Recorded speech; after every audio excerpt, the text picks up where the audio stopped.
નમસ્કાર વાલા ખેડૂત મિત્રો, આ ખેડૂત પુત્ર ગુજરાતીમાં હું સાગર રાસડિયા ખેડૂત પુત્ર આપ સૌ ખેડૂત મિત્રોનું હાર્દિક સ્વાગત કરું છું। ખેડૂત છે તો જગત સેવા હેતુથી અવારનવાર ટેકનોલોજીકલ ડિજિટલ ખેતીવાડીની માહિતી આપણે લાવતા રહીએ છીએ।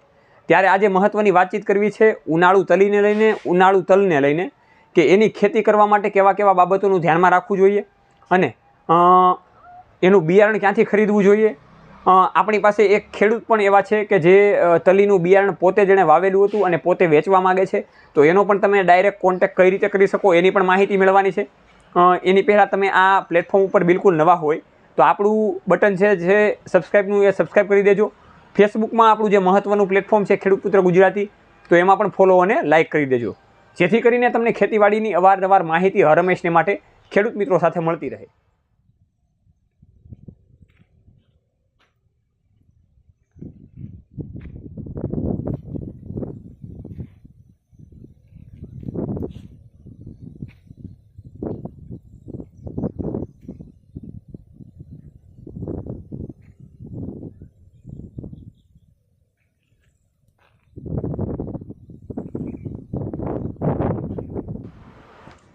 વાલા ખેડૂત મિત્રો, ઉનાળુ તલતલીની ખેતીને લઈને જો મહત્ત્વની આપણે વાતચીત કરીએ તો એનો સમયગાળો કેવો હોય છે વાવવા માટે। તો ફેબ્રુઆરી મહિનાના બીજા અઠવાડિયાથી લઈને ફેબ્રુઆરી મહિનામાં આપણે આસાનીથી વાવણી કરી શકીએ છીએ।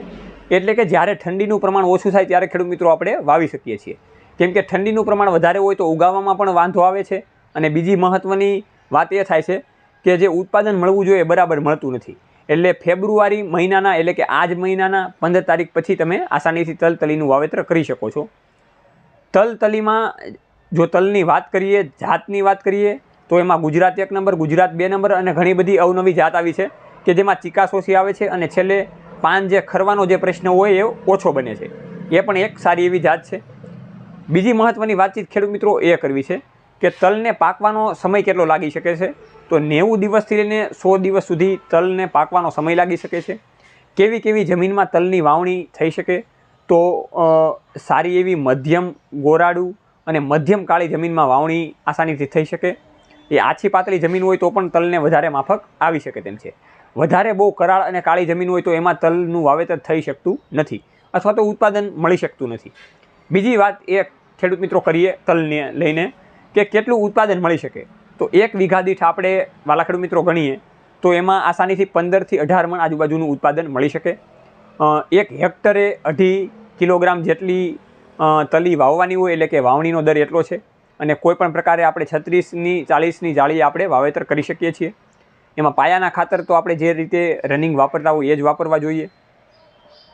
બીજી મેઇન ખેડૂત મિત્રો તલના પાકને લઈને વાત એ કરવી છે કે એમાં કેવા કેવા પ્રકારના રોગો આવી શકે કે જેથી કરીને આપણને વધારે ખ્યાલ આવે। તો એમાં પહેલો રોગ છે પાન વાળનારી ઈયળ, બીજો રોગ છે ગાંઠિયા માખી, ત્રીજો પાન કથીરી અને સફેદ માખી। આ બધા પ્રકારના ઈયળના રોગ થયેલા છે। બીજી મેઇન એમાં ચર્ચા એ ખેડૂત મિત્રો આપણે કરીએ કે એમાં બીજા કેવા પ્રકારના રોગ આવે, તો સુકારાને લગતા રોગ આવી શકે છે, મૂળ તંતુના વિકાસ અટકી જવાને લગતા રોગ આવે છે, પછી જે પાંદ હોય એ પાંદમાં ટીકા પડી જવા એવા પણ રોગો આવી શકે છે। તો આ તમામ પ્રકારના જે રોગો છે એની દવા આપણી એગ્રોમાં ઉપલબ્ધ હોય છે અને આસાનીથી એનું નિવારણ કરી શકીએ છીએ અને એટલા બધા પ્રકારના રોગો આવતા નથી। હવે પિયતની વાત કરીએ તો પિયત એમાં 8 થી 10 વાર પિયત આપવું પડે છે, જેથી કરીને તલનો પાક અને એનું ઉત્પાદન આપણે સારું લઈ શકીએ। હવે બીજી વાલા ખેડૂત મિત્રો વાત એ કરીએ કે તમારે જ્યારે તલનું બિયારણ તમારે ડાયરેક્ટ લેવું હોય તો તલનું બિયારણ તમે ડાયરેક્ટ ક્યાંથી લઈ શકો। તો એક ખેડૂત છે, એનું નામ છે વિઠ્ઠલભાઈ તળાવિયા, ગામ એનું છે ચારણિયા। તો ત્યાં એનો કોન્ટેક્ટ કરીને તમે તલ આસાનીથી લઈ શકો છો।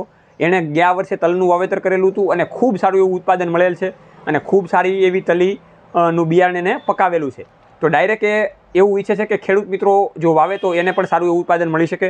તો એને હજી 70 થી 80 મણ જેટલું એની પાસે બિયારણનો સ્ટોક પડેલો છે। તો વહેલી તકે તમે ડાયરેક્ટ એનો કોન્ટેક્ટ કરી શકો છો। કોન્ટેક્ટ કરવા માટે 87 80 66 43 41 આ કોન્ટેક્ટ નંબર જે નીચે છે એમાં તમે આસાનીથી કોન્ટેક્ટ કરીને આ વિઠ્ઠલભાઈ નામના જે ખેડૂત મિત્ર છે એને પાસેથી તમે તલનું બિયારણ ખરીદી શકો છો। એની જે વાત છે એ પ્રમાણે એ કહેતા હતા કે એમાં ચિકાસ ઓછી લાગે છે, પાન ખરવાનો પ્રશ્ન ઓછો રહે છે, બીજા જે વાયરસ અથવા તો વાતાવરણજન્ય રોગો છે એ ઓછા આવી શકે છે। તો આ વિઠ્ઠલભાઈ નામના જે ખેડૂત છે એની પાસેથી તમે ડાયરેક્ટ તલનું બિયારણ લઈ શકો છો અને તમારી પાસે પણ સારા બિયારણ હોય તો અમારા સુધી કોન્ટેક કરવા માટે અમારો કોન્ટેક નંબર જે નીચે છે એમાં પણ તમે કોન્ટેક કરી શકો છો ડિસ્ક્રિપ્શન બોક્સમાં, અને તમારો કોન્ટેક નંબર પણ કોમેન્ટમાં કરી શકો છો. જોતા રહો રમેશ ખેડૂત મિત્ર ગુજરાતી ખેડૂત મિત્રોની સાથે. જય જવાન જય કિસાન, આ બંને છે આપણા દેશની શાન.